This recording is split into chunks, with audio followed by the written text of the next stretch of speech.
Right, మంచిది. ప్రభునందు ప్రియమైన దేవుని పిల్లారా, దేవుని యొక్క మహాప్రేమ, కృపా, కనికరం, వాత్సల్యాన్ని బట్టి దేవుడు మనందరినీ కాచి కాపాడి భద్రపరిచి మరొక దినాన్ని మనకు అనుగ్రహించి లేఖనాల పరిశోధన పేరుతో గ్రంథాన్ని మనం నేర్చుకోవటానికి దేవుడిచ్చిన అవకాశాన్ని బట్టి తండ్రి అయిన దేవునికి మనందరి తరపున యేసుక్రీస్తు నామములో కృతజ్ఞతాస్తుతులు చెల్లిస్తూ, వాక్యం మొదలుపెట్టబోయే ముందే అందరూ వచ్చి సెట్ అయిపోవాలి. ఇంకా వాక్యం మొదలుపెట్టే ముందు సర్దుకోవటాలు, ఎరగ తీసుకోవటాలు, వచ్చేవాళ్ళు రావటాలు, ఇది అక్రమం. రేపు అక్రమము చేయవాళ్ళారా చెప్పండి. మిగిలింది నా యుద్ధ నుండి పొండి అంటాడా, రమ్మంటాడా? పొండి అంటాడు. కాబట్టి ఇంతకాలం క్రైస్తవ్యులు ఉన్న ఇంకా అక్రమం చేస్తే ఇది చిన్నది చాలు నరకానికి పోవటానికి. అది గమనించి దేవుని కార్యం, దేవుని వాక్యం, దేవుని పని అనగానే అన్నీ విడిచిపెట్టి రావాల్సిందే. ఏదొక్కటి విడిచిపెట్టకపోయినా, ఏ విషయంలో అక్రమం చేసినా ఖచ్చితంగా దేవుడు క్షమించడు, వెళ్ళకూడని నరకానికి పంపిస్తాడు. తస్మాత్ జాగ్రత్త. చిన్న ప్రార్థన చేసుకొని వాక్యాన్ని ధ్యానం చేద్దాం. మత్తయి సువార్త 3వ అధ్యాయము 9వ వచనం వరకు ఆలోచించామనుకుంటా పోయిన వారం. రైట్, ప్రార్థన చేసుకుందాం. పరమునందు ఆసీనుడవై ఉండి సకల చరాచర జగత్తును అందున్న సమస్తాన్ని సృజించిన సృష్టికర్తవైన మా పరలోకపు తండ్రి, మీ ఘనమైన, శ్రేష్టమైన, ఉన్నతమైన, అతి పరిశుద్ధమైన నామమును బట్టి స్తోత్రాలు. పాపమునకు మీ యొద్ద తావులేదు. పాపం అంటే మీకు అసహ్యం. పాపులంటే అసహ్యం కాదు, కానీ వారిలో ఉన్న పాపం అంటేనే మీకు అసహ్యం. దాన్ని తీసివేయటానికే పాపులను మీరు క్షమించి వారి పాపములన్నీ మీ కుమారుని మీద మోపి మా పాపములన్నీ ఆయన ద్వారా ప్రక్షాళన చేసి మమ్మల్ని నీతిమంతులుగా అనగా పరిశుద్ధులుగా తీర్చి నిత్య రాజ్యములో మమ్మల్ని కూర్చుండబెట్టిన విధానాన్ని బట్టి స్తోత్రాలు. అంతటి మహానుభావుణ్ణి గురించి మేము తెలుసుకునే క్రమంలో క్రొత్త నిబంధన మత్తయి సువార్తను ధ్యానం చేస్తూ ఉండగా మీ యొక్క కార్యాలు, మీ కుమారుని యొక్క ఆశ్చర్య కార్యాలు మేము నేర్చుకునే క్రమంలో ముందుకు సాగుతూ ఉండగా మీ ఆత్మ సహాయముతో రాయించిన మాటల్లోని శ్రేష్టమైన విషయాలు ఆత్మ సహాయముతో వివేచించి విభజించి బోధించే సామర్థ్యాన్ని అల్పుణ్ణి, అయోగ్యుడైన నాకు అనుగ్రహించమని కోరుకుంటూ, మీ పిల్లలు విని విడిచిపెట్టువారుగా ఉండక వాక్యానుసారంగా వారు జీవించగలుగుటకు కృప చూపి సహాయాన్ని దయచేయమని కోరుకుంటూ, మా రక్షకుడు నీ ప్రియకుమారుడైన యేసుక్రీస్తు వారి పరిశుద్ధ నామములో ప్రార్థించి అడిగి వేడుకొనిచున్నాను పరలోకపు తండ్రి, ఆమేన్. చేరి వచ్చిన మీ అందరికీ ప్రభువైన క్రీస్తు నామములో నా శుభాలు, వందనాలు.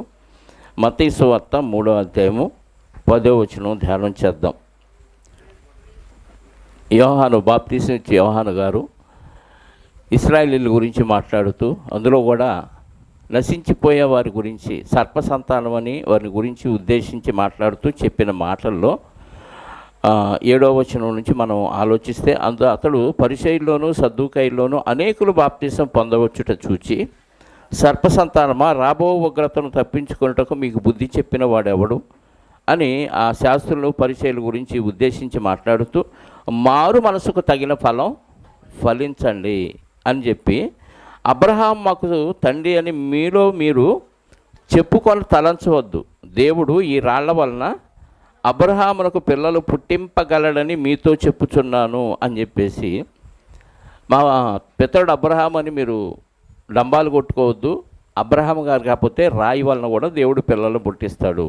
నేనే మేము పితరులు, మా గొప్పోళ్ళు, అబ్రహాం గారి వారసులు అని మీరు చెట్టు పేరు చెప్పి కాయలు అమ్ముకోవద్దు అని వాళ్ళని హెచ్చరిస్తూ చెప్తున్నాడు. మారు మనసుకు తగిన ఫలాలు ఫలించండి. మారు మనసుకు తగిన ఫలాలు. మారు మనసుకు పొందకముందు ఉన్న ఫలాలు ఏంటి? మనసు మారకముందు మనకున్న ఫలాలు ఏంటంటే, చెడు చేసి చాలా ఫలాలు సంపాదించాం. ఎదుటివాడికి కీడు చేసో, చెడు ఆలోచించో, కీడు తలంచో, చెడు దృష్టితో చూసో చాలా ఫలాలు మనకి ఆల్రెడీ ఒక పెద్ద మూట ఉంది మన మీద. ఆ ఫలాలన్నీ కలిపి మూట కట్టి పెట్టాడు దాని మీద, వీపు మీద, మన వీపు మీద. దాన్ని పాపపు మూట అనవచ్చు. అది పెద్ద భారం, పాపపు భారం. ఇప్పుడు మనసు మారిన తర్వాత అవన్నీ ప్రభువు ద్వారా తీసేసిన తర్వాత ఇప్పుడు మారు మనసు పొందాం కాబట్టి తగిన ఫలాలు, ఇప్పుడు ఈ ఫలాలు వేరు, అంతకుముందు ఫలాలు వేరు. మారు మనసుకు తగిన ఫలాలు ఫలించండి అని. ఫలించకపోతే ఏం చేస్తాడని అడిగితే ఏం చేస్తాడంట? 10వ వచనం, ఇప్పుడే గొడ్డలి చెట్ల వేరున ఉంచబడి ఉన్నది గనుక మంచి ఫలములు ఫలింపని ప్రతి చెట్టు నరకబడి అగ్నిలో. అంటే ఫలాలైతే ఫలిస్తారు, చెడ్డ ఫలాలు కానీ మంచి ఫలాలు కానీ ఫలిస్తారు, కానీ మంచి ఫలాలు ఫలించని చెట్టు అంటే చెడ్డ ఫలాలు కూడా ఫలిస్తారా? ఫలిస్తారు. మంచి ఫలాలు నీకు లేకపోతే, అంటే మనసు మారిన తర్వాత నీకు మంచి ఫలాలు లేకపోతే, నేను ఫలించానుగా ప్రభువా అని నువ్వు అంటావు, కానీ ఆ ఫలాలు దేవునికి ఇష్టమైన ఫలాలు కాదు, మంచి ఫలాలు కాదు. అర్థమైందా? చెడ్డ ఫలాలు ఫలించావు. ఏదైతే ఫలించామా లేదా, ఏదైతే చర్చికి వెళ్ళామా లేదా, వాక్యం విన్నామా లేదా, ప్రార్థనకి వెళ్ళామా లేదా, పాట పాడామా, ఇవి పనికిరావు. దేవుని ఉద్దేశానుసారంగా ఫలించే ఫలాలు కావాలి. ఆ ఫలాలు లేకపోతే ఎక్కడ ఉందంట గొడ్డలి? సహజంగా చెట్టుని ఎక్కడ నరుగుతారు? కొమ్మలు నరుగుతారు, లేదంటే చెట్టు మొత్తం తీశారంటే మ్రాను నరుగుతారు కదా, కింద కాన నరుగుతారు. కానీ దేవుడు ఎక్కడ పెట్టాడంట గొడ్డలి? అంటే వేరు దగ్గర పెట్టాడు. గొడ్డలి అంటే కూకటి వేళ్లతో సహా దాన్ని నరికి వేస్తాడు, పెకిలించి వేస్తాడు అని అర్థం. అంటే ఇంకా ఏమాత్రం ఏదన్నా వేరుందనుకోండి భూమిలో, ఒక్కోసారి చెట్టును నరికేసిన, చివరిదాకా నరికేసిన వేర్లు లోపల అనుకోండి, ఆ వేరులో నుంచి చిగురు వచ్చే అవకాశాలు ఉంటాయి. అందుకే ఎలా నరికేస్తానంటున్నాడు? గొడ్డలి చెట్ల వేరున ఉంచబడి ఉన్నది. కాబట్టి ఫలించని ప్రతి చెట్టును, మనకు తెలుసు కదా, అదే మత్తయి సువార్త 21వ అధ్యాయంలో ఒక మాట అన్నాడు. 19వ వచనం నుండి చూడండి. మత్తయి సువార్త 21వ అధ్యాయము 19వ వచనం, అప్పుడు త్రోవ పక్కన ఉన్న అంజూరపు చెట్టును చూచి దాని యొద్దకు రాగా అందులో ఆకులు తప్ప ప్రభువారికి ఏమీ కనపడలేదు. కనుక దాన్ని చూచి, ఇక మీదట ఎన్నటికి నీవు కాపు కాయకుందువు అని ఉందువుగాకని చెప్పాను. తక్షణమే అంజూరపు చెట్టు ఎండిపోయాను. ఏంటంట? ఏం ఆశపడి వచ్చాడు? కాయలు దొరుకుతాయేమో అంజూరపు కాయలని వచ్చాడు. అక్కడ ఆకులు నిండుగా ఉన్నాయి. గుబురుగా ఆకులు ఉన్న చెట్లో ఖచ్చితంగా కాయలు ఉంటాయి అనుకుంటారు. ఇప్పుడు మామిడికాయల సీజను, గుబురుగా బాగా చిగురు పట్టి పచ్చగా ఉంటాయి మామిడి చెట్లన్నీ. ఖచ్చితంగా ఫలాలు ఫలించాలి. గుబురుగా ఆకులుండి ఫలాలు లేవనుకోండి, ఏమనిపించింది? ఎంత పెద్దగా ఎదిగింది, ఇన్ని ఆకులు ఉన్నాయి, పచ్చగా ఉంది, గుబురుగా ఉంది, ఫలాలు లేవా అని అనిపించింది. అంటే ప్రభువారు అంతకుముందు ఎప్పుడు ఆ దారిని తిరుగుతూనే ఉంటాడు, ఊరికినే శపించడు. అంటే ఒక అంజూరపు చెట్టు ఫలించకపోతే ఏం చేశాడంట? శపించాడు. వెంటనే ఆ చెట్టు, ఒక చెట్టునే ఫలించకపోతే ఊరుకోని దేవుడు, మనం ఫలించకపోతే, మంచి ఫలాలు ఫలించకపోతే ఊరుకుంటాడా? మరి బాప్తీసం తీసుకొని ఎన్ని సంవత్సరాలు అయింది? గర్భఫలాలు అయితే ఫలిస్తున్నాం, కానీ ఒక వ్యక్తిని వాక్యంతో కని, ఇదిగో నేను కన్న ఫలం అని చూపించడానికి ఏమన్నా ఫలం ఉందా? ఫలాలు పక్కన పెట్టండి, ఫలం ఉందా? చాలామంది దగ్గర ఫలాలు లేవు కదా, చాలామంది దగ్గర ఏమి లేవు. బాప్తీసం పొంది మాత్రం సీనియారిటీ చాలా ఉంది, కానీ ఫలాలు అయితే లేవు. ఉంటే గింటే ఏమున్నాయి అంటే చెడ్డ ఫలాలు చాలా ఉన్నాయి. కష్టపడతాం, పని చేస్తాం, ఇదిగో నా కష్టంతో ఇదిగో ఈ వస్తువు కొన్నాను, ఈ స్టవ్ కొన్నాను, ఈ నగలు కొన్నాను, ఈ చీరలు కొన్నాను, ఈ బీరువాలు కొన్నాను, ఇల్లు కట్టించాను, ఈ స్థలాలు కొన్నాను, బంగారం కొన్నాను, ఇవన్నీ చెప్పుకుంటా. ఇవన్నీ ఫలాలు, నీ కష్టానికి ఫలాలు. నీ కష్టంతో మారు మనసు పొందిన తర్వాత నువ్వు ఒక వ్యక్తిని వాక్యం ద్వారా కన్న ఫలం ఏది? దేవుని కోసం నువ్వు చేసిన త్యాగానికి ఫలమేది? దేవుని పని చేస్తే నీకు ఫలం ఇస్తాడు దేవుడు. ఆ ఫలాలేవి? ఫలాలు లేకపోతే ఏం చేస్తాడంట? ముందుగానే యోహాను గారి చేత చెప్పిస్తున్నాడు. అంటే శాస్త్రులు పరిచయులకే మారు మనసు నిమిత్తమైన బాప్తీసం పొందిన వారే మారు మనసుకు తగిన ఫలాలు ఫలించకపోతే ఏం చేస్తానంటున్నాడు? గొడ్డలతో నరికేస్తానన్నప్పుడు, మరి యేసుక్రీస్తు ద్వారా పాప క్షమాపణ పొందినోళ్ళు ఫలించకపోతే, వాళ్ళకి ఇచ్చిన బాప్తీసం ఇచ్చి యోహాను గారు కేవలం మారు మనసు నిమిత్తమైన బాప్తీసమే తప్ప పాప క్షమాపణ నిమిత్తమైన బాప్తీసం కాదు. అలాంటప్పుడు యేసుక్రీస్తు రక్తంలో కడగబడి పాపాలన్నీ తీసేసుకొని పాప క్షమాపణ నిమిత్తం బాప్తీసం పొందిన వారు ఇంకెలా ఫలించాలి? అప్పుడు కూడా ఫలించలేదనుకోండి, మారు మనసు నిమిత్తమైన బాప్తీసం పొందని వారికే దానికి తగ్గ ఫలాలు ఫలించని వారిని వేరుతో సహా నరికేస్తే మనల్ని భూమితో సహా పెళ్ళగిస్తాడేమో కదా. వార్నింగ్ ఇచ్చాడు యోహాను గారు. పరిసయ్యులు శాస్త్రుల్లో కొందరు వచ్చి మాకు కూడా ఈ బాప్తీసం అన్నాడు. సరే, ఎవడో బుద్ధి చెప్పాడు, మొత్తానికి వచ్చారు కదా. బాప్తీసం తీసుకున్న తర్వాత మీకు మనసు మారింది కదా, మారు మనసుకు తగిన ఫలాలు ఫలించమని చెప్పాడు, వార్నింగ్ ఇచ్చాడు వాళ్ళకి. 11వ వచనం, ఫలించని ప్రతి చెట్టు నరకబడి అగ్నిలో, అంటే నరకంలో పడేస్తాడు అని అర్థం. చెట్టుతో పోల్చాడు, మనిషిని నరకంలో పడేస్తాడు అని అర్థం. మారు మనసు నిమిత్తము నేను నీళ్లలో మీకు బాప్తీసం ఇచ్చుచున్నాను, అయితే నా వెనుక వచ్చుచున్నవాడు నాకంటే శక్తిమంతుడు, ఆయన చెప్పులు మోయుటకైనను నేను పాత్రుడను కాను, ఆయన పరిశుద్ధాత్మలోను అగ్నిలోను మీకు బాప్తీస్మం ఇచ్చును. నేను ఇచ్చే బాప్తీసం ఏది? ఏ బాప్తీసం? మారు మనసు నిమిత్తం మీరు మనసు మార్చుకొని ఆయన కోసం సిద్ధపడటానికి, మార్గం సరళం చేయటానికి వచ్చాను. బాప్తీసం అనే ఒక క్రమాన్ని ప్రవేశపెట్టడానికి వచ్చాను కాబట్టి ముందు మనసు మార్చుకొని సిద్ధపడండి. తర్వాత నా వెనక ఒక ఆయన వస్తున్నాడు. ఎవరి గురించి చెప్తున్నాడు? యేసుక్రీస్తు వారి గురించి చెప్తున్నాడు.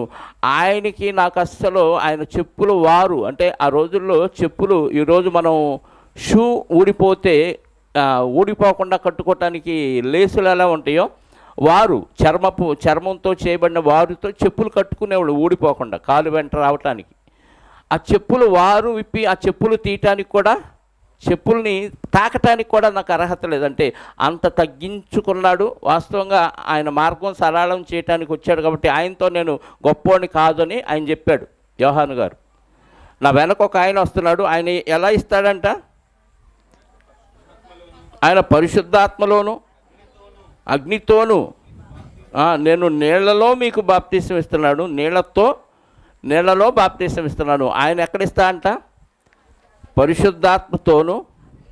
పరిశుద్ధాత్మలోను అగ్నితోను మీకు బాప్తీసం ఇచ్చును.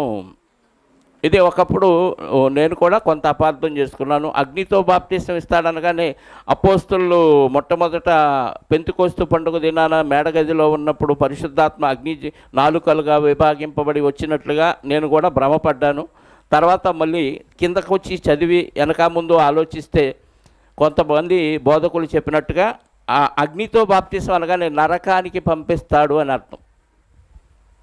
ఎందుకంటే కిందకు చదివితే మనకు క్లారిటీ వస్తుంది. ఆయన చేతిలో ఉన్నది.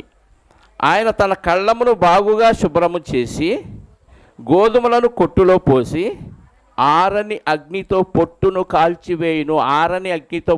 కాల్చివేయును అనేదే అగ్ని బాప్తీసం. యేసుక్రీస్తు వారి చంకలో ఫోటోలో ఎవరిని పెడతారు? చేతిలో కర్ర, చెప్పండి, గొర్రెపిల్ల ఉంటుంది. ఎక్కడ యేసుక్రీస్తు వారు గొర్రెలను కాయలేదు. ఆయన చెక్కలు మోసాడు, చెక్క పని చేశాడు, కార్పెంటర్. కానీ గొర్రెల కాపరిగా ఉపమానంగా పోల్చారంతే. ఆయన చేతిలో సంకలో ఎక్కడా గొర్రెపిల్లలేదు. ఉంటే గింటే యేసుక్రీస్తు వారు ఫోటో ఎవరైనా వేస్తే చేట పెట్టండి ఆయన చేతిలో. ఏమన్నాడు ఆయన? చేట చెరిగేస్తాడనమాట. మీకు ఆడవాళ్ళకి ఇప్పుడు చెరిగే పని లేదు, అన్నీ ఫ్రెష్గా తయారైపోయి ప్యాకింగ్లో వచ్చేస్తున్నాయి కదా, రెడీమేడ్గా వచ్చేస్తున్నాయి. బియ్యం వేరే వాళ్ళు లేరు, బియ్యంలో రాళ్ళు లేరు, కొన్ని నోట్లు వేసుకునే వాళ్ళు లేరు కదా. ఒకప్పుడైతే సాయంత్రం అవగానే ఉదయం అవగానే బియ్యం చాట్లు ఆరబోసుకొని చెరుగుతూ పుట్టంతా పక్కకు పెట్టి రాళ్ళన్నీ ఏరి కొన్ని పక్కకి కొన్ని ఏమో నోట్లోకి వేసుకున్నాను. ఆ టేస్ట్ వేరులేండి, నేను కూడా తిన్నాను. ఇక్కడ ఆయన ఆయన చేతిలో ఉందంట. ఆయన ఏం చేస్తాడంట? ఆయన తన కళ్ళమును బాగుగా శుభ్రము చేసి గోధుమలను కొట్లు, అంటే ఫ్రెష్ ధాన్యాన్ని తీసుకెళ్ళి పరలోకం చేరుస్తాడు. అంటే మంచిగా ఫలించిన ఫలాలు, గోధుమలు అనగానే మంచిగా ఫలించిన ఫలాలు కొట్టులో పోసి ఆరని అగ్నితో పొట్టును కాల్చివేయను. రైతులు ఏం చేస్తున్నారు? పొలాలు తగలబెడుతున్నారు ఈరోజు కదా, మిషన్లు వచ్చేసినాయి కదా, అంతా కోసేస్తున్నాయి, ధాన్యాన్ని వేరే చోట ఫ్రెష్ చేసి గోతాల్లోకి నింపుతున్నాయి, పుట్టంతటిని తగలబెట్టేస్తున్నాయి. ఈ ప్రభువారు కూడా అదే చేస్తా అంట. అంటే ఆయన ఎలా ఇస్తాడంట? ఆయన 11వ వచనం, మారు మనసు నిమిత్తము నేను నీకు నీళ్లలో బాప్తీసం ఇచ్చుచున్నాను, అయితే నా వెనుక వచ్చుచున్నవాడు నాకంటే శక్తివంతుడు, ఆయన చెప్పులు మోయుటకైనను నేను పాత్రుడను కాను, ఆయన పరిశుద్ధాత్మలోను అగ్నిలోను మీకు, అంటే పరిశుద్ధాత్మతో మీకు బాప్తీసం ఇస్తాడు. అక్కడేముంది ఫుట్నోట్లో? పరిశుద్ధాత్మతోను, అంటే పరిశుద్ధపరిచేది పరిశుద్ధాత్మ. పరిశుద్ధపరిచేది ఎవరు? పరిశుద్ధాత్మ మనల్ని పరిశుద్ధపరుస్తాడు కాబట్టి పరిశుద్ధాత్మలో మిమ్మల్ని శుద్ధి చేస్తాడు. తర్వాత నమ్మని వారిని, లేకపోతే వాక్యానుసారంగా బతకని వారిని, మంచి ఫలాలు ఫలించని వారిని ఆరని అగ్నిలోకి పంపిస్తాడు. అది అగ్ని బాప్తీసం అంటున్నాడు. ఆయన చేట చెరిగేస్తాడు, ఆయన చేతిలో ఉంది. మంచి ఫలాలు ఫలించిన గోధుమల్లాంటి వారినేమో కొట్లో అంటే పరలోకంలో కూరుస్తాడు. ఫలించని వారిని చెరిగేసి పొట్టు వచ్చింది, ఆ పొట్టును తీసుకెళ్ళి అగ్నితో కాల్చేస్తాడు. అంటే వాక్యానుసారంగా బతకని వారిని ప్లస్ వాక్యానుసారంగా బతుకుతున్నట్టు నటిస్తూ మంచి ఫలాలు ఫలించకుండా చెడ్డ ఫలాలు ఫలించిన వారిని వీళ్ళందరినీ తీసుకెళ్ళి అగ్ని బాప్తీసం ఇస్తాడు అనుకుంటున్నాం. అంటే ఖచ్చితంగా ఆయన నరకంలో పడేస్తాడు అని చెప్తున్నాడు యోహాను గారు. ఎవరి గురించి చెప్తున్నాడు? యేసుక్రీస్తు వారు. అంటే తీర్పు తీర్చే అధికారం ఎవరికి ఉంది? యేసుక్రీస్తు వారికే ఉందని చెప్తున్నాడు. 13వ వచనం, ఆ సమయంలో యోహాను చేత బాప్తీసం పొందుటకు యేసు గలిలయ నుండి యోర్దాను దగ్గరనున్న అతని యొద్దకు వచ్చాను. ఎవరి దగ్గరకు వచ్చాడు? యేసుక్రీస్తు వారు పుట్టిన తర్వాత సంవత్సరం వాళ్ళు యెరూషలేముకు వచ్చి ఆ పండగలను ఆచరించడం, ఇదంతా యోసేపు గారు మరియమ్మల గారు చేస్తూనే ఉన్నారు. 12వ ఏట యెరూషలేముకు వచ్చి ఆయన మరి యెరూషలేములో పండగ ఆచరించి తల్లిదండ్రులు ఆయన్ని యెరూషలేములో మర్చిపోయి వెళ్ళిపోయి మళ్ళీ 3 దినాల తర్వాత తిరిగి వచ్చి ఆయన్ని చూసినప్పుడు ఎక్కడున్నాడు? శాస్త్రులు పరిచయుల మధ్య ఆయన కూర్చొని బోధిస్తున్నట్టుగా లోకాసు వార్తలో మనకు ఉంటుంది. ఇప్పుడు అదంతా తీయొద్దు. యేసుక్రీస్తు వారు అప్పటి నుంచి వెళ్ళిపోయి అక్కడి నుంచి ఒకసారి ఆ వచనం చూడండి, 50వ వచనం, 52వ వచనం, 50, 51, 52 లోకాసు వార్త 2వ అధ్యాయము. ఆయన 12వ ఏట యెరూషలేముకు వచ్చి తిరిగి వెళ్ళిన తర్వాత ఎక్కడున్నాడు అనేది చూడగలిగితే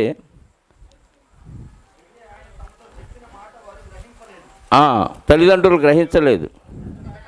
అంతటా ఆయన వారితో కూడా బయలుదేరి నజరేతునకు వచ్చి వారికి లోబడి ఉండెను. ఆయన తల్లి ఈ సంగతులన్నిటినీ తన హృదయములో భద్రము చేసుకొనెను. యేసు జ్ఞానమందును వయసునందును దేవుని దయందును మనుషుల దయందును వర్ధిల్లుచుండెను. ఎక్కడికొచ్చి ఎదుగుతూ తల్లిదండ్రులకు లోబడి జ్ఞానమందును వయసునందును దేవుని దయందును వర్ధిల్లుచున్నాడు. ఎక్కడ? నజరేతులో. అంటే యెరూషలేము నుండి నజరేతుకు వచ్చాడు. నజరేయు వాడని అక్కడ పిలవబట్టడానికి ఆయన సొంత ఊరు నజరేతు. ఇక్కడ బాప్తీసం తీసుకోవటానికి ఎక్కడి నుంచి వచ్చాడని చదివాము. ఇప్పుడు 13వ వచనం, గలిలయ అని మత్తయి గారు రాస్తే గలిలయలో ఎక్కడి నుంచి వచ్చాడో మార్కు గారు రాశారు. ఒకసారి మార్కు సువార్త 1వ అధ్యాయము 9వ వచనం చదవండి. అంటే 4 సువార్తలు దేవుడు నలుగురి చేత ఎందుకు రాయించాడు? సువార్త ఒకటైనప్పటికీ అంటే ఒక్కొక్కరి చేత ఒక్కొక్క ఇన్ఫర్మేషన్ ఇప్పించాడు దేవుడు మనకి. గలిలయలో నుంచి వచ్చాడని మత్తయి గారు రాస్తే గలిలయలో ఎక్కడి నుంచి వచ్చాడో మార్కు గారు రాశారు. చూడండి 1:9, ఆ దినములలో యేసు గలిలయలోని నజరేతు నుండి వచ్చి యోర్దానులో యోహాను చేత బాప్తిస్మము పొందెను. ఎక్కడి నుంచి వచ్చాడని చెప్పారు మార్కు గారు? గలిలయలో అని మత్తయి గారు చెప్తే గలిలయలో నజరేతు నుంచి వచ్చాడని మార్కు గారు చెప్తున్నారు. అంటే ఫుల్ ఇన్ఫర్మేషన్ ఇచ్చేశారు. అందుకే ఒక సువార్త చదివి ఫిక్స్ అయిపోకూడదు ఏ విషయం. ఇక్కడ ఇలాగే ఉంది కదా అని మోసపోతాం. అందుకే 4 సువార్తల్లో ఈ సందర్భం ఎక్కడెక్కడ ఉందో వెతుక్కొని ఆ 4 సువార్తల్లో ఉన్న సారం అంతా తీసుకొని వాక్య సారాన్ని మనం గ్రహించాలి తప్ప ఒక సువార్తలో ఒక వచనాన్ని తీసుకొని మనం ఫిక్స్ అయిపోతే దెబ్బతినిపోతాం. కాబట్టి ఆ 12వ ఏట నుంచి అక్కడికి వెళ్ళిన ఆయన ఆ నజరేతులోనే పెరిగి పెద్ద అయిన తర్వాత 30వ ఏట ఆయన ఎక్కడికి వచ్చాడు? బాప్తీసం తీసుకోవటానికి వచ్చాడు. సైన్యంలో చేర్చబడటానికి, దేవుని పరిచర్యలు. వాస్తవంగా లేవీలు కూడా 30వ ఏటనే ఆ సేవకు వచ్చేవాళ్ళు. లేవీలు ఆ మందిరంలో సేవ చేయటానికి. ఈయన లేవీయుడు కాకపోయినా యోధా గోత్రం నుంచి వచ్చిన యాజకుడుగా మనకు ఉన్నాడు కాబట్టి, నిత్య యాజకుడుగా యేసుక్రీస్తు వారు ఉన్నారు కాబట్టి, యేసుక్రీస్తు వారు కూడా 30వ ఏటనే యాజకత్వాన్ని చేయటానికి ప్రారంభించాడు బాప్తీసం తీసుకొని. ఒకసారి నిర్గమకాండం 29వ అధ్యాయము 4వ వచనం చూడండి. నిర్గమకాండం 29వ అధ్యాయము 4వ వచనం. నీవు మోషే గారితో చెప్తున్నాడు దేవుడు, మరియు నీవు అహరోన్ను అతని కుమారులను ప్రత్యక్షపు గుడారము యొక్క ద్వారము దగ్గరకు తీసుకొని నీళ్లతో వారికి స్నానము చేయించి ఆ వస్త్రములను తీసుకొని చొక్కాయిని, ఏఫోదును, నిలువు టంగీని, ఏఫోదును, పతకమును అహరోనుకు ధరింపచేసి ఏఫోదును విచిత్రమైన నడికట్టును అతనికి కట్టి అతని తల మీద పాగాను పెట్టి ఆ పాగా మీద పరిశుద్ధ కిరీటం ఉంచి అభిషేక తైలమును తీసుకొని అతని తల మీద పోసి అతనికి అభిషేకించవలెను. ఇక్కడ నీళ్లతో స్నానం చేయించమన్నాడు. ఎవరిని? అహరోను కుమారులు, అంటే యాజకులుగా ఉన్నవారు స్నానం చేయాలి. దీన్నే జ్ఞాన స్నానం అంటున్నారు కొంతమంది. అక్కడ నీళ్లతో స్నానం చేయించమన్నాడు అన్నాడు. కానీ ఇక్కడికి వచ్చేసరికి దాన్ని బాప్తీసంగా చెప్పాడు దేవుడు. అందుకే యేసుక్రీస్తు వారికి ముందు యోహాను గారు వచ్చి ఏమిస్తున్నాడు? మారు మనసు నిమిత్తమైన బాప్తీసం ఇస్తున్నాడు. నీళ్లలో ముంచి లేపాలి. నీళ్లలో మునగానే పాత మనసు పోవాలి, తిరిగి లేవగానే కొత్త మనసు రావాలి. బాప్తీసం పొందిన తర్వాత మనకు కూడా పాత మనసు పోయి నూతనమైన మనసు, క్రీస్తు మనసు మనకు రావాలి. అర్థమైందా? అందుకే 30వ ఏట వచ్చి యోహాను గారి చేత బాప్తీసం పొందాడు. ఈయన ఆ గోత్రంలో పుట్టకపోయినా, లేవి గోత్రంలో లేకపోయినా, అందులో అహరోను సంతానం కాకపోయినా దేవుడు నిత్య యాజకుడిగా ఈయన మనకి ఉంచాడు కాబట్టి ఆయన ఖచ్చితంగా వచ్చి బాప్తీసం తీసుకోవాల్సిన అవసరం ఉంది. లేకపోతే ఆయనకి మామూలుగా అయితే అవసరం లేదు, ఎందుకు? ఆయన పరిశుద్ధుడు కాబట్టి. ఓకే. 14. అందుకు యోహాను, నేను నీ చేత బాప్తీసం పొందవలసిన వాడనై ఉండగా, అంటే యోహాను గారికి అర్థమైపోయింది, నా వెనక వచ్చు వాడని ఎవరి గురించి అయితే చెప్పాడో ఆయనే ఈయనని తెలిసిపోయింది. ఈయనకి తెలిసి ఇదేంటి అందరూ తీసుకున్నారంటేనేమో ఓకే, ఆ శాస్త్రులు, పరిచయులు ఇలాంటి వారందరూ తీసుకోకపోతే వాళ్ళని ఏమన్నాడు? సర్పసంతానమా అన్నాడు. తీసుకొని వాళ్ళనేమో బలవంత పెట్టి నువ్వు తీసుకోవేంటి, మారు మనసుకు తగిన ఫలాలు ఫలించండి అని వాళ్ళని ఒత్తిడి చేసిన ఆయన యేసుక్రీస్తు వారు రాగానే ఏమన్నాడు? ఇదేంటయ్యా, నేనే నీ చేత బాప్తీసం తీసుకోవాలి, అంటే నా పాపాల కోసం నువ్వే చనిపోవాలి కదా, నీ ద్వారానే కదా నా పాప క్షమాపణ, నువ్వే కదా నన్ను శుద్ధి చేసేది, నీ ద్వారా బాప్తీసం తీసుకోవాల్సిన నన్ను నాకు బాప్తీసం ఏమని వస్తావేంటి అని క్వశ్చన్ చేశాడు. అంటే యోహాను గారికి ఏమర్థమైంది? నా పాపాలకి పరిహారంగా ఈయనే వచ్చాడు, ఆయనే ఎవరిది చెప్పులు ముట్టడానికి నేను పాత్రుడు కానన్నాడు, ఆయనే ఈయననే విషయం యోహాను గారికి అర్థమైంది. గుర్తుపెట్టుకోండి. ఏమన్నాడు అక్కడ? నేను నీ చేత బాప్తీసం పొందవలసిన వాడినై ఉండగా నీవు నా యొద్దకు వచ్చుచున్నావా అని ఆయనను నివారింప చూశాను. కానీ యేసు ఇప్పటికీ కానిమ్ము, నీతి యావత్తు ఇలాగూ నెరవేర్చుట మనకు తగియున్నది అని అతనికి ఉత్తరమిచ్చాను గనుక అతడు అలాగూ కానిచ్చాను. ఇప్పటికిలా కానీ నీతిని జరిగించడానికి దేవుడు ఎవరికి ఏ పాత్ర ఇస్తే ఆ పాత్ర మనం పోషించాల్సింది. దేవుడు ఇప్పుడు ఇలా చెప్పాడు, ఈ రోజుకి ఇలా కానీ, తర్వాత నా చేత నువ్వు బాప్తీసం పొందే విషయం తర్వాత, నీతి యావత్తు జరిగించడం మనకు తగింది కాబట్టి ఇప్పటికి ఇలాగూ కానీ అనగానే ఓకే, ప్రభువారే చెప్పారు కాబట్టి ఇచ్చేద్దామని అప్పుడు యేసుక్రీస్తు వారికి యోహాను గారు బాప్తీసం ఇచ్చి యోహాను గారు బాప్తీసం ఇచ్చేశారు. ఓకే. 16వ వచనం. యేసు బాప్తీసం పొందిన వెంటనే నీళ్లలో నుండి ఒడ్డునకు వచ్చాను. బాప్తీసం పొందిన వెంటనే నీళ్లలో నుండి నీళ్ళు అలా చిలకరిస్తారు పైన, అది బాప్తీసం అయిద్దా? ప్రభువారు సైతం ఎలా తీసుకున్నారు బాప్తీసం? నీళ్లలోకి దిగారు, నీళ్లలో నుండి ఒడ్డునకు వచ్చాను. అప్పుడు ఇదిగో ఆకాశము తెరవబడెను, దేవుని ఆత్మ పావురము వలె దిగి తన మీదికి వచ్చుట చూచెను. మరియు ఇదిగో ఈయనే నా ప్రియకుమారుడు, ఈయన యందు నేను ఆనందించుచున్నానని ఒక శబ్దము ఆకాశము నుండి వచ్చెను. ఎప్పుడైతే నీళ్లలోకి దిగి బాప్తీసం పొంది అలా ఒడ్డుకొచ్చాడో యేసుక్రీస్తు వారు, ఆకాశం తెరవబడిందంట. పైనుంచి ఒక స్వరం వినపడింది. దానికి ముందు పరిశుద్ధాత్మ పావురము వలె, పరిశుద్ధాత్మ పావురం వలె ఆకాశము నుండి ఉందా? ఆకాశము తెరవబడిను, దేవుని ఆత్మ పావురం వలె అంటే పరిశుద్ధాత్మ పావురం వలె దిగి తన మీదికి వచ్చుట చూచెను. మరియు ఇదిగో ఈయనే నా ప్రియకుమారుడు, ఈయన యందు నేను ఆనందించుచున్నానని ఒక శబ్దము ఆకాశము నుండి వచ్చాను. ఏమిటి? తండ్రి, కుమారుడు, పరిశుద్ధాత్మ ముగ్గురు ఒకేసారి మనకి తెలిసిన సందర్భం ఇది కదా. తండ్రి పరలోకములో నుండి మాట్లాడాడు, ఇదిగో ఈయనే నా ప్రియకుమారుడు, ఈయన యందు నేను ఆనందించుచున్నానని పరలోకం నుంచి తండ్రి స్వరం ఒకటి వినపడింది.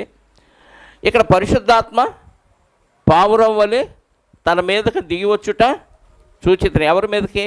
యోహాను గారి మీదకా, యేసుక్రీస్తు వారి మీదకా? యేసుక్రీస్తు వారి మీదకి దిగి వచ్చుట చూచితిని. కింద ఎవరున్నారు? నీళ్ళలో నుంచి బయటకు వచ్చింది ఎవరు? యేసుక్రీస్తు వారు. అంటే కుమారుడు కనపడ్డాడు, పరిశుద్ధాత్మ చూపించాడు, పైనుండి తండ్రి అనే దేవుని స్వరం విన్నాం. ముగ్గురు ఉన్న సందర్భం మనకి ఇక్కడ బైబిల్లో కనపడింది, గుర్తుపెట్టుకోండి. ఓకే, 4వ అధ్యాయం, 3వ అధ్యాయం కంప్లీట్ అయింది, 4వ అధ్యాయం. అప్పుడు యేసు అపవాది చేత శోధింపబడుటకు ఆత్మ వలన అరణ్యమునకు కొనిపోబడెను. ఇది చదివి చాలామందికి అర్థం కాక, అపవాది చెబితే శోధింపబడటానికి అరణ్యానికి వెళ్ళొచ్చా ప్రభు? కిందకు వచ్చే శోధనలన్నీ మనకి అలాగే ఉంటాయి. అప్పుడు అపవాది ఎత్తైన పర్వత శిఖరం మీదకి ఆయన తీసుకువెళ్ళి అని అంటే, బాప్తీసం పొందిన వెంటనే పరిశుద్ధాత్మ, ఆత్మని రాయబడింది బైబిల్లో. ఈ చిక్కగా వెడల్పుగా వ్రాయబడిన ఆత్మని ఉన్న చోట పరిశుద్ధాత్మని గుర్తుపెట్టుకోండి. బైబిల్లో పెద్ద అక్షరాలతో ఆత్మని రాసిన ప్రతి సందర్భంలో, ప్రతి చోట అది పరిశుద్ధాత్మను గురించి అన్న విషయం గుర్తుపెట్టుకోవాలి. బోల్డ్ లెటర్స్లో రాశారు. ఆత్మ అరణ్యమునకు ఎందుకు కొనిపోబడ్డాడు? ఏమండి, ఆయనకి ఇప్పుడు శోధనలు అవసరమా? ఆయన మనలాగే రక్తమాంసాలు కలిగిన దేహంతో పుట్టాడు కాబట్టి, ఈ రక్తమాంసాలు కలిగిన దేహంలో ఉన్న మనము శోధనలు జయించలేక శోధనలకు పడిపోయి పాపములో మునిగిపోయిన మనల్కి ఒక పాఠం నేర్పించడానికి ఆయన కూడా మనలాగే రక్తమాంసాల్లో పాలివాడు అయ్యాడు. కాబట్టి బాప్తీసం పొందిన వెంటనే శోధకుడు కాన్సంట్రేషన్ చేస్తాడు, శోధకుడు గురి పెడతాడు. ఎవరి మీద? బాప్తీసం పొందనోళ్ళ మీద వాడి చూపు ఉండదు. ఎవరైతే యేసుక్రీస్తు రక్తంలో కడగబడతాడో, పరిశుద్ధంగా తీర్చబడతాడో వాడి మీద వాడి నిఘా కెమెరా ఉంటుంది. వాడు ఎవరు దొరుకుతారని వెతుకుతూ తిరుగుతూ ఉంటాడు. యేసుక్రీస్తు వారిని సైతం వాడు విడిచిపెట్టలా. కావాలనే దేవుడు పరిశుద్ధాత్మ సహాయముతో నువ్వు వెళ్ళిపో శోధనల కోసం అని ప్రత్యేకంగా ఒక శోధన కాలాన్ని ఏర్పాటు చేసి పరిశుద్ధాత్మ సహాయంతో పంపించాడు. పరిశుద్ధాత్మ కొనిపోయాడని రాయబడింది. చూడండి, ఆత్మని ఉంది కాబట్టి దురాత్మ అని అనుకునే వాళ్ళు కూడా ఉన్నారు. అందుకే మార్క్సు వార్తలో ఒక మాట మనం చూడగలిగితే, 1వ అధ్యాయము 1-2 వచనాలు చదవండి. మార్క్సు వార్త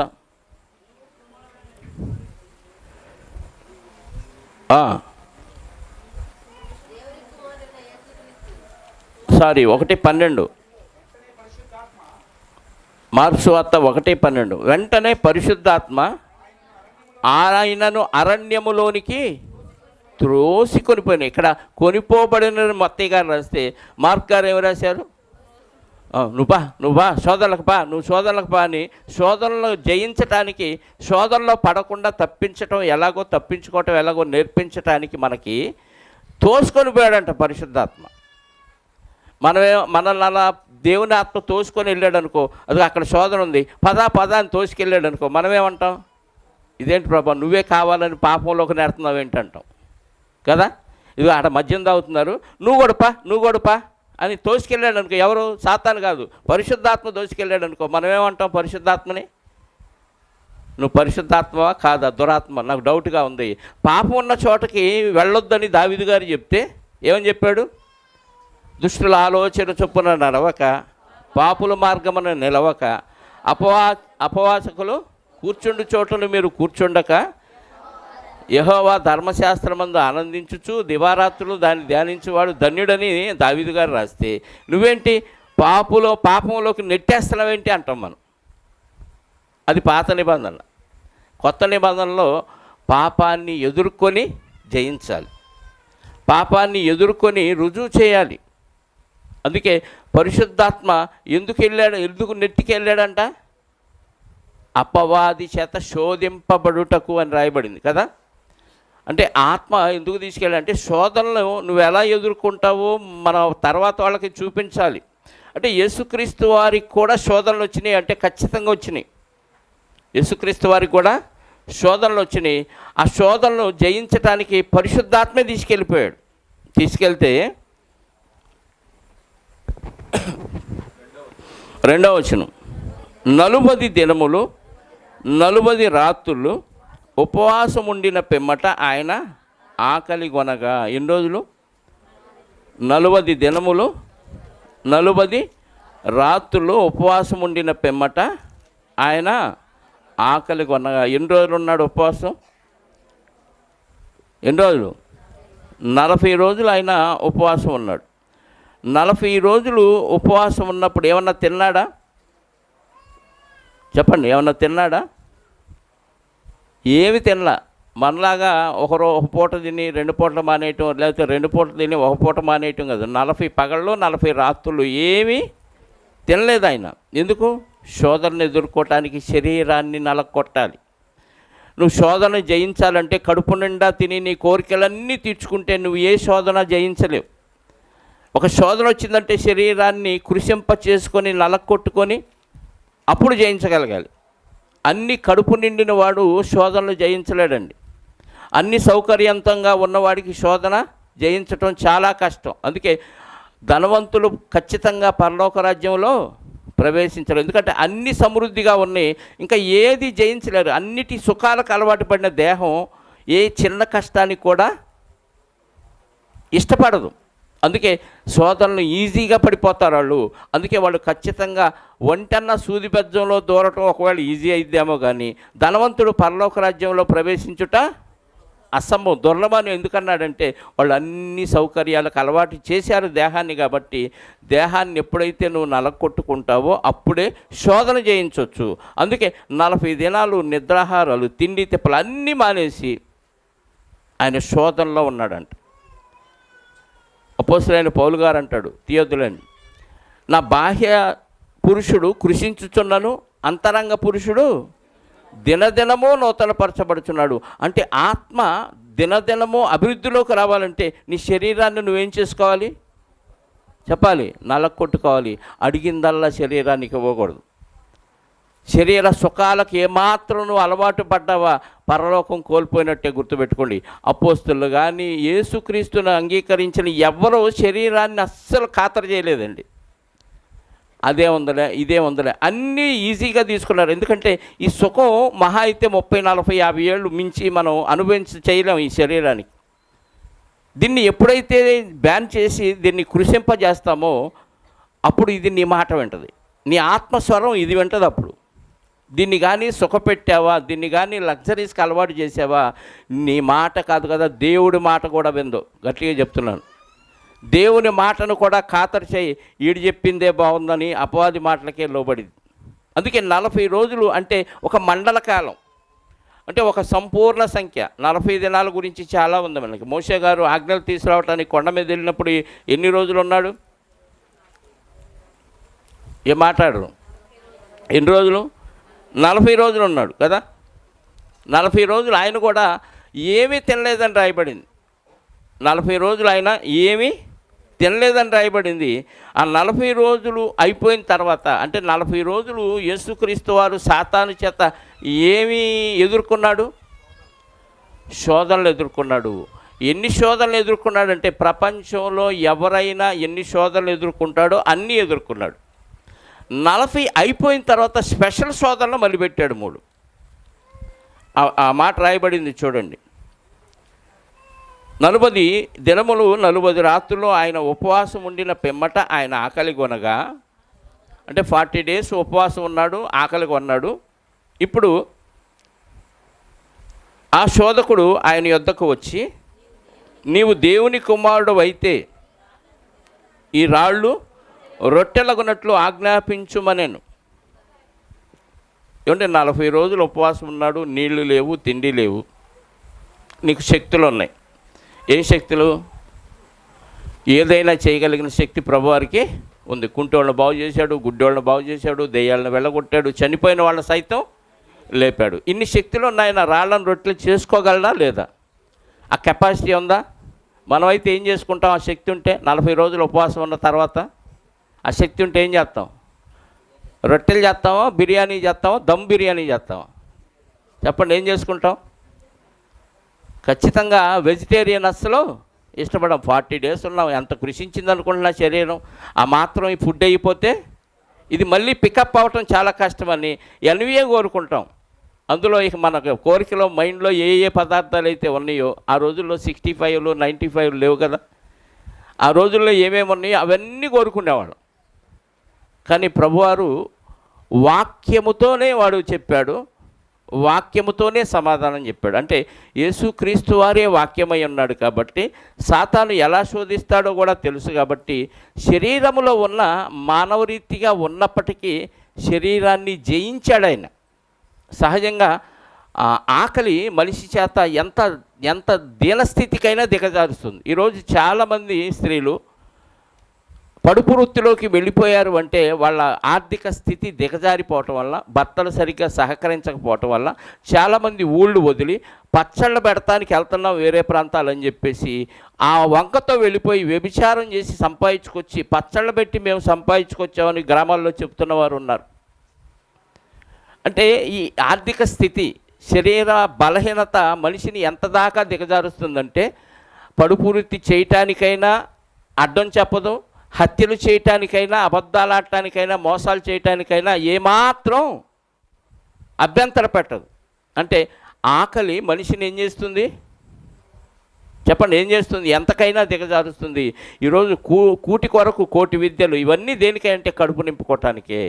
ఆ కడుపు మామూలుగా నిండితే పర్వాలేదు, కానీ కొన్ని ఇష్టమైన పదార్థాలతో నింపుకోవాలనే ఆలోచనతోనే ఈరోజు మనిషి సతమతం అయిపోతూ శరీరాన్ని జయించలేకపోతున్నాడు. ఫిలిప్పీ పత్రికలు అంటాడు కదా, వారి కడుపే వారి దేవుడు, వారు సిగ్గుపడవలసిన విషయములు ఎందు అతిశయిస్తున్నారు అంటాడు.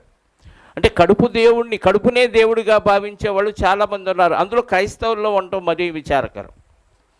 40 రోజులు తిండి తిప్పలు లేకుండా ఉపవాసం ఉండి నీళ్లు కూడా తాగకుండా యేసుక్రీస్తు వారు ఉపవాసం ఉంటే వాడికి తెలుసు మనిషి శరీరాన్ని జయించటానికి ఎంతకైనా దిగజారుతాడని. యోబు గారి విషయంలో అంటాడు కదా, ఆస్తి తీసేసావు, సంతానాన్ని చంపేశావు, పశు సంపద పోయింది, కుమారులు పోయారు, పనివారు పోయారు, చివరికి భార్య కూడా చెదరించుకుంది. No problem. ఇవన్నీ బయటగా శోధనలు, వాటిని జయించాడు యోబు గారు. కానీ మనిషి దేన్ని తట్టుకోలేడో సాతాను గాడికి బాగా తెలుసు. ఒక మాట యోబు గ్రంథంలో చూడండి, ఆ కురుపులతో మొత్తే ఆ సమయంలో దేవుడి దగ్గరికి వెళ్ళి అపవాదిగాడు మాట్లాడిన మాటను ఒకసారి చూడండి. నరుడు తన చర్మమును కాపాడుకొనుటకు, 2వ అధ్యాయము 4వ వచనం, అపవాది మనిషి చర్మాన్ని కాపాడుకొనుటకై, చర్మమును తన ప్రాణమును కాపాడుకొనుటకై తనకు కలిగినది యావత్తు నరుడిచ్చును కదా. అంటే ప్రాణం పోతుంది, కడుపు ఆకలితో చచ్చిపోతున్నాం అనే ఆలోచన ఎప్పుడైతే వచ్చిందో దీనికోసం మనిషి తనకున్నదంతా ఇచ్చేస్తాడంట. ఎంత ఇచ్చేస్తాను, నేను మాత్రం బతకాలి అంటే రోగం వస్తే కాపాడుకోవటానికి మనిషి ఎంత త్యాగమో చేస్తాడు, చర్మాన్ని కాపాడుకోవటానికి మనిషి ఎంతకైనా దిగజారుతాడు. ఇక ఆకలి అయితే దాన్ని తీర్చుకోవటానికి ఏదైనా చేస్తాడు. అదే సినిమా వచ్చింది ఆ మధ్య, నేరం నాది కాదు ఆకలిది. ఏంది ఆకలికి శిక్ష వేయొచ్చా చెప్పండి? నేరం మందా ఆకలిదా? ఆకలి సహజంగా కలిగిద్ది. దాన్ని ఎలా తీర్చుకోవాలి? సహజంగా ఏదైనా పని చేసుకొని బొచ్చెల మోసో ఆ హోటల్లో కప్పులు గడిగో వాడు పెడితే తిని ఆకలి తీర్చుకోవచ్చు. ఎవడో పని లేదు కాబట్టి దొంగతనం చేసి నేరం నాది కాదు ఆకలి అనొచ్చా? ప్రభువారు అనలేదు. 40 దినాలు ఉపవాసం ఉన్న పిమ్మట ఆకలి కొంటే శోధకుడికి వచ్చాడు. వాడికి అర్థమైపోయింది మనిషి శరీరాశను జయించలేడు. యోహాను మొదటి పత్రిక 2:16 చదువుతాం కదా. ఇప్పుడు యోహాను గారు మొదటి పత్రిక 2వ అధ్యాయము 16వ వచనంలో లోకంలో ఉన్నదంతయు శరీరాశ, నేత్రాశ, జీవపడంబము ఇవి తండ్రి వలన పుట్టి, అంటే శరీరానికి అవసరాలు తీర్చడానికి ఏం కావాలో పెట్టాడు దేవుడు. ప్రపంచంలో ప్రకృతిలో ఆశ పెట్టలేదు. శరీరానికి ఆశ దేవుడు పెట్టలేదు. తర్వాత కళ్ళకి ఆశ పెట్టలేదు. కళ్ళు ఆనందాన్ని చూసి ఆనందించడానికి పెట్టాడు. కంటికి కావలసినవన్నీ ప్రకృతిలో రంగులు పెట్టాడు. కంటికి ఏది ఇష్టం అవన్నీ పెట్టాడు. కానీ ఆశ కొద్దిగా ఉంది దీనికి. అది ఎవడు పెట్టాడు? సాతానుగాడు పెట్టాడు. శరీరాశ, నేత్రాశ, జీవపు డంబం. జీవపు డంబం అంటే గొప్పలకు పోవటం. నా అంతటోడు లేడు, నేనే అనే ఇగోని సాతానుగాడు పెట్టాడు. అందరూ నా గురించే చెప్పుకోవాలి, నేనంటే ఏంటో అందరికీ అర్థమైపోవాలి, అందరూ నా గురించే మాట్లాడుకోవాలి అనే ఆలోచనతో ఈరోజు ఎంతమంది ఎన్ని సాహసాలు చేస్తున్నారండి చెప్పండి. ఎన్నెన్ని సాహసాలు. ఆ బాడీ బిల్డింగ్ చేసుకున్నా, కండలు పెంచి అలా చూపిస్తున్నా, గుద్దుకుంటా ఉంటారు చూసారా, రెజ్లింగ్ ఏదది అవి చేసిన, క్రికెట్లు ఆడినా, సినిమాల్లో నటించిన, ఏ గొప్ప కార్యం చేసినా చర్మాన్ని ఒకడేమో పీక్కుంటాడు, ఒకడేమో కాళ్ళు చేతులు అన్నీ వంచేసి ముద్దలాగా చేసుకుంటాడు, ఒకడు చెవులు సాగదెత్తాడు, ఒకడేమో ముక్కు సాగదెత్తాడు, ఒకడేమో గొంతులో కత్తులు దూర్చుకుంటాడు, ఒక 4 అడుగులు 3 అడుగులు ఉన్న కత్తులు దూర్చుకుంటాడు. ఎందుకురా ఇవన్నీ అంటే జీవపు డంబం. అందరూ గొప్పగా చెప్పుకోవాలి, అబ్బో ఏం దూర్చుకున్నాడు రా కత్తులు అనుకోవాలి. ఏమొచ్చింది? 4 రోజులు అంటది. ఈరోజు 3 కత్తులు వీడు దూర్చుకున్నాడు, రేపు 4 కత్తులు ఎవడైనా దూర్చుకుంటే వీడి పేరు పోయిద్ది, ఆడి పేరు వచ్చింది. 5 కత్తులు దూర్చుకున్న ఆడి పేరు తర్వాత వచ్చింది కదా. Guinness book of world record అంటే ఇలాంటివి సాహసాలే. వీళ్ళందరూ దేనికోసం పాకులాడతారంటే జీవపడంబం. ఈరోజు సామాన్యుల దగ్గర నుంచి సామంతుల వరకు దీనిలో పడి కొట్టుకులాడుతున్నారు. ఇవన్నీ అపవాదిగాడు పెట్టాడు. పక్కింటి వాళ్ళకి మంచి టీవీ ఉంది, ఎట్టన్నా చేయి, నువ్వేమన్నా చేయి, నాకు అలాంటి టీవీ వారం రోజులు ఇంట్లో ఉండాలి, లేకపోతే నేను అయిపోతా, లేదా సూట్ కేసు సర్దుకొని పుట్టింటికి వెళ్ళిపోతా. అందనుకో వీడేం చేస్తాడు? అన్యాయం చేసో అక్రమం చేసో ఎప్పుడు తీసుకున్నవాడు లంచం తీసి దొరికిపోతాడు. ఎప్పుడు దొంగతనం చేయనోడు చేస్తే ఏం చేస్తాం? ఖచ్చితంగా దొరికిపోతాడు. ఏదో ఒక అడ్డదారి దొక్కుతాడు, మొత్తానికి టీవీ తెచ్చి ఇంట్లో పెడతాడు, వీడు మాత్రం జైలుకి వెళ్ళిపోతాడు. ఒక టీవీ ఉంటే చాలు, ఈయన లేకపోయినా పర్లేదు, వాళ్ళ ఇంట్లో ఉంది, నీ ఇంట్లో ఉండాలా? దీంతోనే కదా కొంప కొల్లేరులు అవుతుంది. కాపరాలు ఎందుకు నాశనం అవుతుందంటే ఆమె కట్టుకున్న చీర ఖచ్చితంగా నేను కొనాల్సిందే.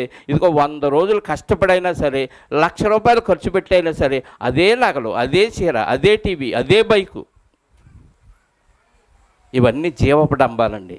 గొప్పలకు పోయి తిప్పల బట్టం అంటే ఇదే. గొప్పలకు పోయి తిప్పల బట్టం అంటే ఇదే. ఈ వస్తువులు ఇవేమి మనల్ని పరలోకానికి చేర్చవండి. తినటానికి ఉండటానికి చాలు. అందుకే తిమోతి పత్రికలు అంటారు కదా, కాగా అన్నవస్త్రములు గలవారమై కలిగిన వాటితో తృప్తి కలిగి ఉండండిరా భక్తులారా అంటే, మాకు ఇవి కాదు, ఆడు కొన్నాడు నేను కొనాలి.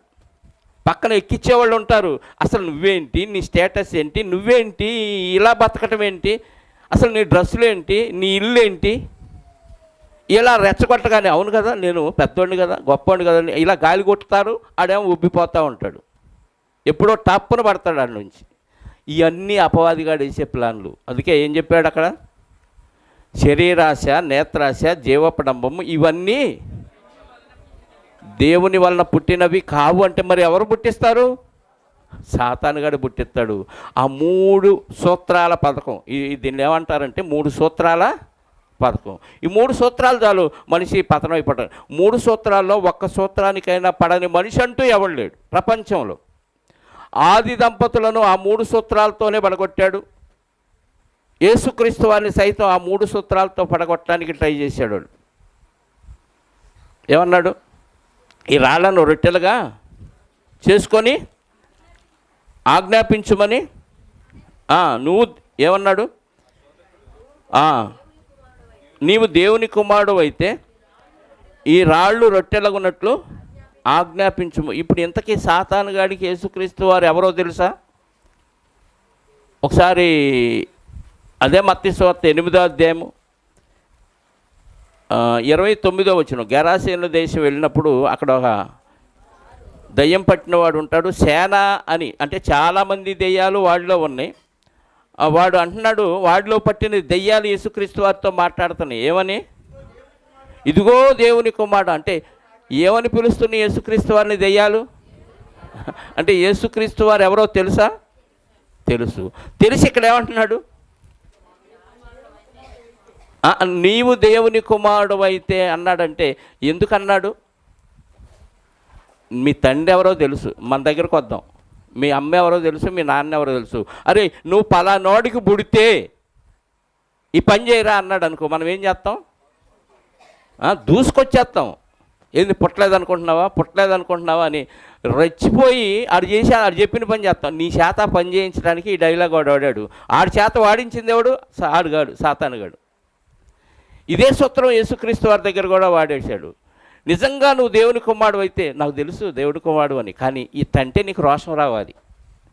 అంటే రక్తమాంసాలు ఉన్న దేహంలో ఎలా ఏ డైలాగ్ అంటే రోషం వచ్చిద్దో, ఏ డైలాగ్ అంటే నువ్వు రెచ్చిపోతావో ఆడికి తెలిసినంతగా ఎవరికి తెలియదు కదా. నువ్వు దేవుని కుమారుడు అయితే అంటే తెలిసి కూడా వాడు ఏమన్నాడు? రెచ్చగొట్టాడు. అరే నీ ఆటలు నా దగ్గర సాగవరా అన్నాడు ప్రభువారు. తూచి అన్నాడు వెంటనే. నువ్వు దేవుని కుమారుడు అయితే ఈ రాళ్ళు రొట్టెలగున్నట్లు ఆజ్ఞాపించుము అన్నాడు. అందుకు ఆయన, మనుష్యుడు రొట్టె వలన మాత్రము కాదు కానీ దేవుని నోట నుండి వచ్చు ప్రతి మాట వలన జీవించును అని వ్రాయబడి ఉన్నదనెను. ఆడేమో శరీరాశిని రేకెత్తించాడు, యేసుక్రీస్తు వారేమో వాక్యంతో దాన్ని తిప్పికొట్టేశాడు. ఇది ధర్మశాస్త్రంలో రాయబడిన మాట. ఒకసారి ద్వితీయోపదేశకాండం 8వ అధ్యాయము 3వ వచనం. ద్వితీయోపదేశకాండం 8వ అధ్యాయము 3వ వచనం.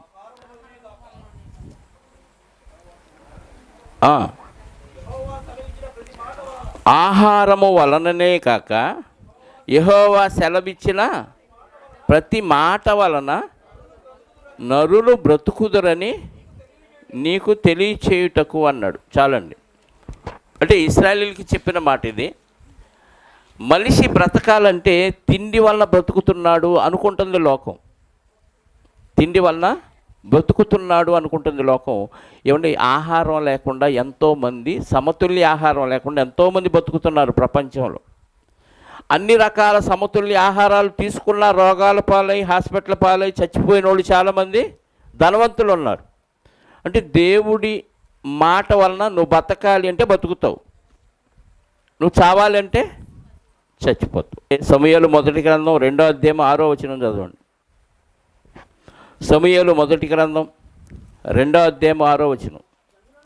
జనులను సజీవులుగాను మృతులను గాను చేయువాడు యెహోవాయే, పాతాళములోనికి పంపుచు అందులో నుండి రప్పించుచుండువాడు ఆయనే. ఎందుకంటే జనులను బతికించేది, చంపేది యెహోవాయే, పాతాళలోకానికి పంపుచు అందులో నుండి రప్పించేవాడు కూడా ఆయనే. అంటే మనుషుల్ని బతికించాలన్నా చంపేయాలన్నా ఎవరి చేతిలో ఉంది? ఒక వ్యక్తి ఒక మనిషిని చంపాలన్న దేవుడు పర్మిషన్ ఇస్తే చంపుతాడు, లేకపోతే చంపడు. మీకు అర్థమైందా? కాబట్టి మనిషి దేవుడు నోట నుండి వచ్చే మాట వలన బతుకుతాడు, కానీ నువ్వు తినే ఆహారం వలన బతకరు. 20 ఏళ్ళకి చనిపోయాడు అనుకోండి, వాళ్ళ ఇంట్లో సమృద్ధిగా బియ్యం ఉన్నాయి అనుకోండి, ఎందుకు చచ్చిపోయాడు?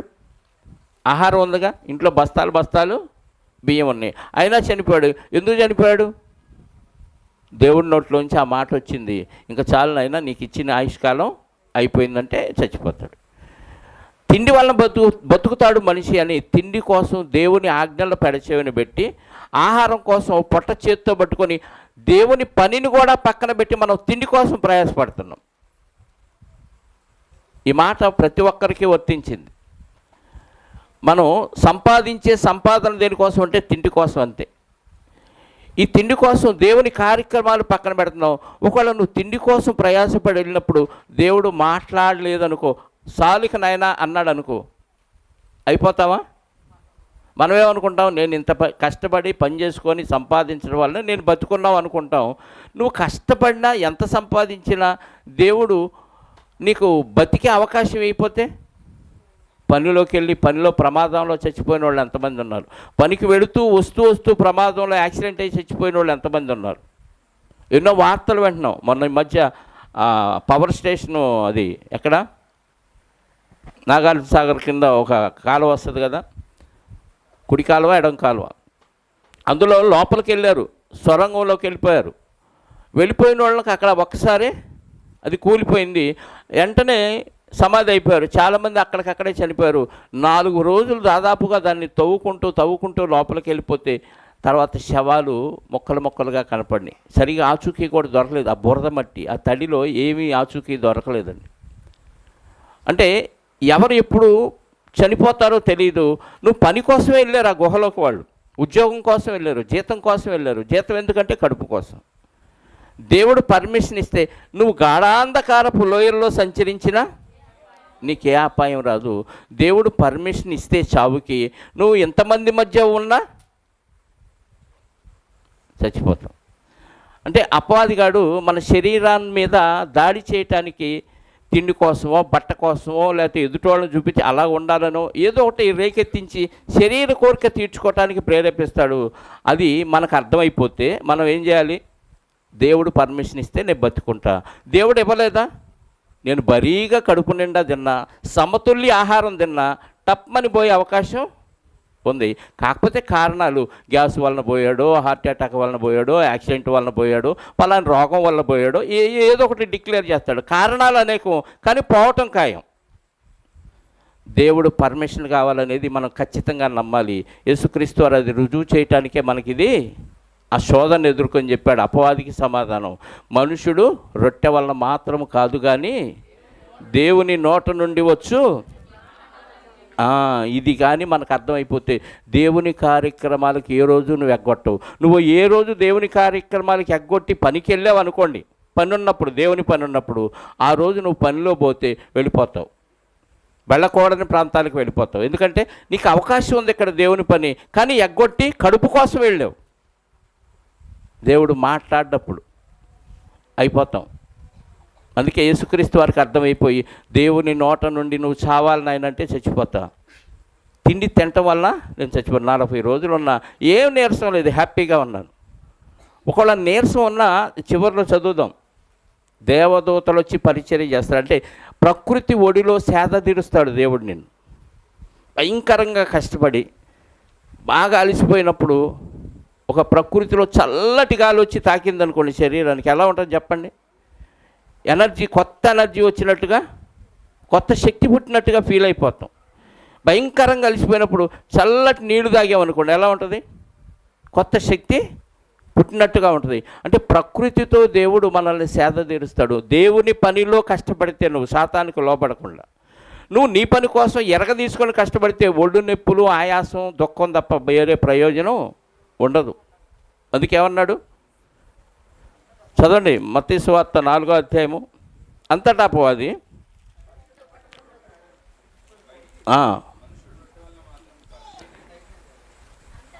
5వ వచనం, అంతటా అపవాది పరిశుద్ధ పట్టణమునకు ఆయనను తీసుకొని పోయి దేవాలయ శిఖరమున ఆయనను నిలువబెట్టి.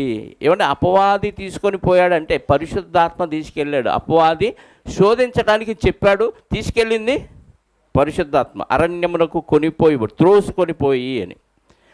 అంటే శోధనని ఎదుర్కోవటానికి రెడీ అన్నాడు. శోధనని ఎదుర్కోవటానికి రెడీ అన్నాడు. నువ్వనైనా తేల్చుకుందాం రా అంటున్నాడు. ఆడేమో నిన్ను శోధిస్తాను, నిన్ను పడగొడతాను చూడని ఆడంటున్నాడు. ఎలా పడగొడతావు నేను చూస్తారా, నా పిల్లలకు నేర్పించాలి నేను అని ప్రభువారు రెడీగా ఉన్నాడు. అంటే యెరూషలేము పట్టణం, పరిశుద్ధ పట్టణం అంటే యెరూషలేము పట్టణములోనికి వెళ్ళి యెరూషలేము దేవాలయపు శిఖరమును తీసుకెళ్ళి నిలబెట్టాడు. యెరూషలేము దేవాలయపు గోపురం మీదకు తీసుకెళ్ళి నిలబెట్టి ఏమంటున్నాడు, నీవు మళ్ళీ అన్నాడు చూసారా, రెండోసారి. ఒకసారి అంటే పోనీలే వీడికి ఏదో తెలియక అన్నాడు అన్నాడు, రెండోసారి కూడా అదే డైలాగ్ అన్నాడంటే ఇంకా రోషం పెరిగిద్దా? పెరిగిద్ది ఖచ్చితంగా. తెలిసి కూడా అంటున్నాడు వీడు, అది విషయం. వీడు నేను ఎవరికి పుట్టానో మా నాన్న పేరు అమ్మ పేరు తెలిసి కూడా నువ్వు పలానోడికి పుడితే అంటున్నాడంటే ఒకసారి కాదు రెండోసారి కూడా అన్నాడంటే కోపం పెరిగిద్దా లేదా? వీడికి అసలు ఏందో నేనేంటో రుజువు చేయాలి, ఆయనకు పుట్టానో లేదో తేల్చాల్సిందే అనుకుంటాం. అరే నీకు తెలుసులేరా, నీకు తెలుసని నాకు తెలుసు అనుకున్నాడు ప్రభువారు. నీవు దేవుని కుమారుడు అయితే ఇక్కడ నుంచి కిందకు దుముకుము, ఆయన నిన్ను గూర్చి తన దూతలకు ఆజ్ఞాపించును, నీ పాదం ఎప్పుడైనను రాతికి తగులకుండా వారు నిన్ను చేతులతో ఎత్తుకొందురు అని వ్రాయబడి ఉన్నదని ఆయనతో చెప్పాను. అంటే అపవాదిగాడు నీకు వాక్యం చెప్పే దారి తప్పిస్తాడు. ఏ చర్చ అయితే ఉందండి, అదే బైబిల్ కదా, వాక్యమే కదా చెప్పేది అంటాడు. ఆ వాక్యంలోనే నిన్ను బోల్తా కొట్టించి నరకానికి, వాక్యంతో నరకానికి పంపించవచ్చా చెప్పాలి? వాక్యంతో నరకానికి పంపించవచ్చా, వాక్యంతో రక్షించవచ్చా? రెండు చేయొచ్చు. రెండంచులు గల ఎటువంటి ఖడ్గం కంటే పదునైంది, నిన్ను చంపటానికి నరకానికి పంపించడానికి అదే వాక్యాన్ని వాడతాడు అపవాదిగాడు, నిన్ను పరలోకం పంపించడానికి అదే వాక్యాన్ని వాడతాడు పరిశుద్ధాత్ముడు. వాక్యమే చెప్పాడా? కీర్తన గ్రంథం 91వ అధ్యాయము,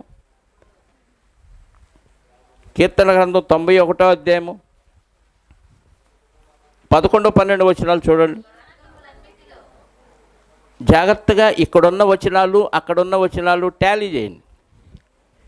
నీ మార్గములన్నిటిలో నిన్ను కాపాడుటకు ఆయన నిన్ను గూర్చి తన దూతలకు ఆజ్ఞాపించును, నీ పాదములకు రాయి తగులకుండా వారు నిన్ను తమ చేతులతో ఎత్తుకొందురు అని వ్రాయబడింది. మరి మత్తయి సువార్త 4:6 ఏముంది?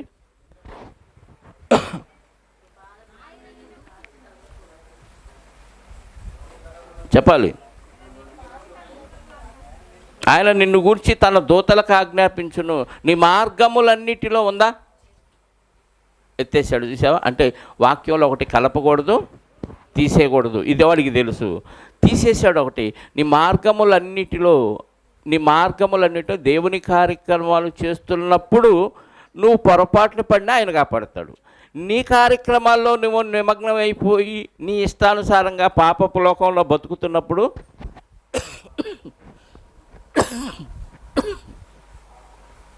నువ్వు తప్పులో ఉన్నప్పుడు దేవుడి కాపుదల ఉండదు. ఈ వచనం వచ్చే వారం ఆలోచిద్దాం. పరిశుద్ధుడు అయిన మా పరలోకపు తండ్రి, కీర్తనీయుడ, భూత వర్తమాన భవిష్యత్ కాలాల్లో ఉన్నవాడ, భవిష్యత్తును ఎరిగిన మా గొప్ప పరలోకపు తండ్రి, భవిష్యత్తులో మేమంతా ఏమైపోతామోనని ఈ జగత్తు పునాది వేయబడక మునిపే మీరు భవిష్యత్తును చూచి మీ ప్రియకుమారుని అప్పుడే నిర్ణయించి యుగముల సమాప్తి యందు ఆయన్ని భూమి మీదకు పంపించి శరీరాన్ని ధరించిన మేము శరీరానికి లోబడిపోయి శరీరం యొక్కయో మనసు యొక్కయో కోరికలు తీర్చుకొనుచు మీ మాటలు పెడచెవిన పెట్టి మీకు విరోధముగా పాపము చేసి అపవాది మాయలో పడిపోయిన మమ్మల్ని తప్పించి మా పాపములన్నీ క్షమించటానికి యుగముల సమాప్తి యందు మీ కుమారుణ్ణి పంపించారు. ఆయన్ని దైవంగా పంపించలేదు, కానీ మానవుడిగా మేము ఎలాంటి రక్తమాంసాలు కలిగిన శరీరాన్ని ధరించామో అలాంటి శరీరాకారంతో ఆయన పంపించి మా అందరి కోసం, మా అందరి పాపముల కోసం ఆయన్ని బలిగా అర్పించి ఒక బలి పశువును, ఒక గొర్రె పిల్లను ఎలాగైతే నిర్దాక్షిణ్యంగా వధిస్తారు, అన్యాయపు తీర్పు తీర్చి అన్యాయపు నేరాలు ఆయన మీద మోపి మూర్ఖంగా సిలువ వేయమని నినాదాలు చేసి ఆయన్ని మరణింపచేశారు నాయన. అందును బట్టి మీకు స్తోత్రాలు. ఆయన మరణం లేకపోతే మాకు పాపక్షమాపణ లేదు. ఆయన గురించిన సువార్త మేము ధ్యానిస్తూ ఉండగా మీ ఆత్మ సహాయముతో అందులోని లోతైన విషయాలు మాకు తెలియచేస్తూ ఉన్న విధానాన్ని బట్టి మీకు స్తోత్రాలు. ఈరోజు కూడా మత్తయి సువార్త 3వ అధ్యాయంలోని వచనాలన్నీ, అలాగే 4వ అధ్యాయంలోని 5 వచనాలు ఆలోచించడానికి మీరు ఇచ్చిన అవకాశాన్ని బట్టి స్తోత్రాలు చెల్లిస్తూ, మీ చిత్తమైతే మరొక వారం మిగిలిన వచనాలు ఆలోచించడానికి సహాయాన్ని దయచేయండి. వచ్చిన బిడ్డలందరినీ బట్టి స్తోత్రాలు. వచ్చిన వారందరినీ వారి కుటుంబాలకు సురక్షితంగా చేర్చండి. అలాగే తండ్రి, వచ్చిన వారిలో ఎవరెవరికి ఎలాంటి శరీర సంబంధమైన ఆత్మ సంబంధమైన అవసరాలు ఉన్నాయో ప్రతి అవసరత మీ చిత్తమైతే క్రీస్తులో తీర్చమని బ్రతిమలాడుచు, మహిమ ఘనత ప్రభావాలు మా అందరి ద్వారా మీరే పొందుకొనమని, అలాగే తండ్రి మరి సందీప్కి మీరు ఒక మంచి వాహనాన్ని కొనుక్కోవటానికి ఇచ్చిన అవకాశాన్ని బట్టి స్తోత్రాలు. ఆ వాహనం మీద తను ప్రయాణం చేస్తూ ఉండగా మీ మార్గములన్నిటిలో ఆయన తిరుగుతూ ఉండగా మీ కాపుదలను అతనికి అనుగ్రహించండి. వాహనం కూడా మన్నికగా పనిచేయటానికి కృప చూపి సహాయాన్ని దయచేయండి. అలాగే తండ్రి సతీష్ని సుహాసిని మీరు ప్రేమించి 2వ గర్భఫలాన్ని అనుగ్రహించారు. మరి ఈరోజే హాస్పిటల్ నుంచి సురక్షితంగా గృహానికి చేర్చారు. అందును బట్టి కూడా కృతజ్ఞతాస్తుతులు కుటుంబం తరపున చెల్లిస్తూ, మరి అనేక మంది బంధువులను, మిత్రులను, శ్రేయోభిలాషులను, సంఘ సభ్యులను ఆహ్వానించి అందరికీ విందు చేయాలి అనే ఆలోచన వారికి ఇచ్చినందుకు స్తోత్రాలు. ఆ పదార్థాలన్నిటినీ మీ యొక్క వాక్యంతో ప్రార్థన ద్వారా పవిత్రపరచండి. తినుచున్న మాకు శక్తిని, బలాన్ని దయచేయండి. కష్టపడిన ఖర్చు పడిన ప్రతి ఒక్కరికి రావలసిన ఇహపర సంబంధమైన ఆశీర్వాదాలు వారికి అనుగ్రహించమని కోరుకుంటూ, మహిమ ఘనత ప్రభావాలు మా అందరి ద్వారా మీరే పొందుకోనమని మా రక్షకుడు నీ ప్రియకుమారుడైన క్రీస్తు యేసు యొక్క అమూల్యమైన నామములో ప్రార్థించి అడిగి వేడుకొనుచున్నాను పరలోకపు తండ్రి, ఆమేన్. మనందరి కన్న తండ్రి అయిన దేవుని ప్రేమ, ఆయన ప్రియ కుమారుడైన యేసుక్రీస్తు వారి కృప, పరిశుద్ధాత్మ యొక్క అన్యోన్య సహవాసము ఇప్పుడు ఎల్లప్పుడూ సకల పరిశుద్ధులకు సదాకాలము తోడై ఉండి నడిపించునుగాక. ఆమేన్.